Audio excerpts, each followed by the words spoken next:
여러분 안녕하십니까? 오늘은 최근 금융계와 정치권을 뜨겁게 달구고 있는 이찬진 금융감독원장의 부동산 관련 논란에 대해 자세히 알아보겠습니다. 이 원장은 지난 8월 금융감독원장으로 임명된 지 불과 몇 달 만에 과거 부동산 거래와 아파트 관리 활동으로 인해 땅테크와 투기 의혹을 받고 있습니다. 이를 가히 경매의 달인이라 불러도 될 정도 아니냐는 비판의 목소리와 함께 정치권 및 일반 대중 사이에서 논란이 가열되고 있습니다. 하나씩 짚어보겠습니다. 먼저 이찬진 원장의 부동산 취득 이력부터 살펴보겠습니다.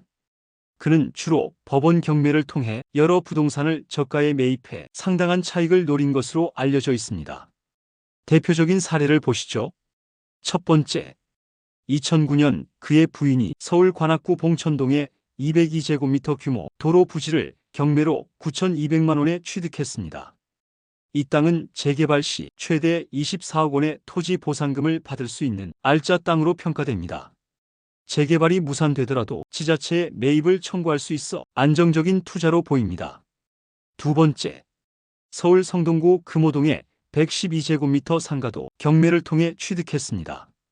현재 시세가 취득가의 약 3배인 4억 4천만 원으로 상승했으며 재건축 시 아파트 분양권으로 전환될 가능성이 있습니다.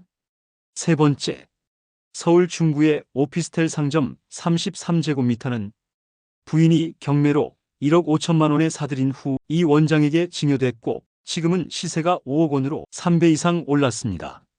전체적으로 재개발 성공 시 30억 원 이상의 차익이 예상되는데요. 이 원장은 과거 칼럼에서 부동산 투기를 비판한 바 있어 이중성 논란이 일고 있습니다. 이 모든 거래는 언제 이루어진 걸까요? 2000년대 후반부터 2010년대 초반 그가 변호사로 활동하던 시기입니다. 당시 그는 제1합동법률사무소 소속 변호사로 민변 부회장과 참여연대 집행위원장 등 시민단체 역할을 병행했습니다. 국민연금, 기금운용위원 같은 비상근 공직도 맡았지만 주요 직업은 변호사였습니다. 다음은 이 원장의 아파트 동대표 출마 시도에 대한 논란입니다. 약 2년 전인 2023년경 서울 서초구 우면동의 대림아파트 단지에서 동대표 선거에 출마했습니다.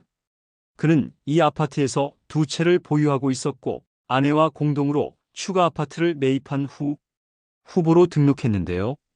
후보자 공고문에서 직업을 변호사로 자필 기재했습니다. 하지만 선거 과정에서 큰 소송전이 벌어졌습니다.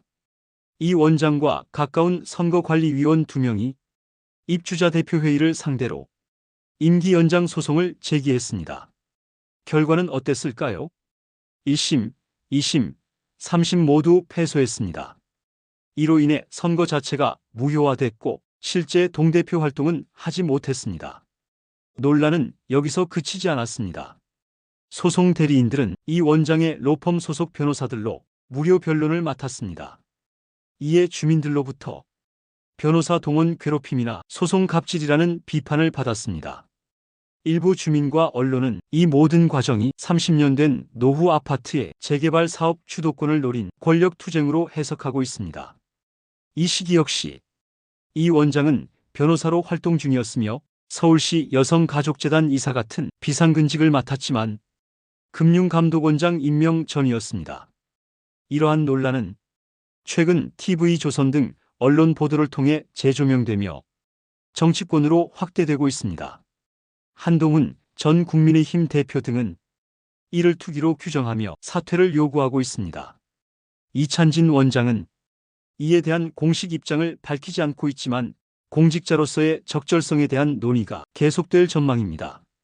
시청자 여러분, 금융감독원장의 이러한 과거 행보는 11.5 부동산 대책 등 정부의 강력한 부동산 규제 정책으로 허탈해진 청년 세대 및 열심히 일하는 직장인들 사이에서 공분을 자아내며 현 정부에게도 엄청난 부담을 주고 있습니다.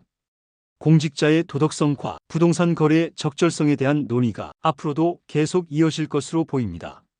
소위 부동산 정책 4인방과 더불어 금감위원장의 향후 동향에 대해 계속 주목해 보도록 하겠습니다. 이상 마치겠습니다. 감사합니다.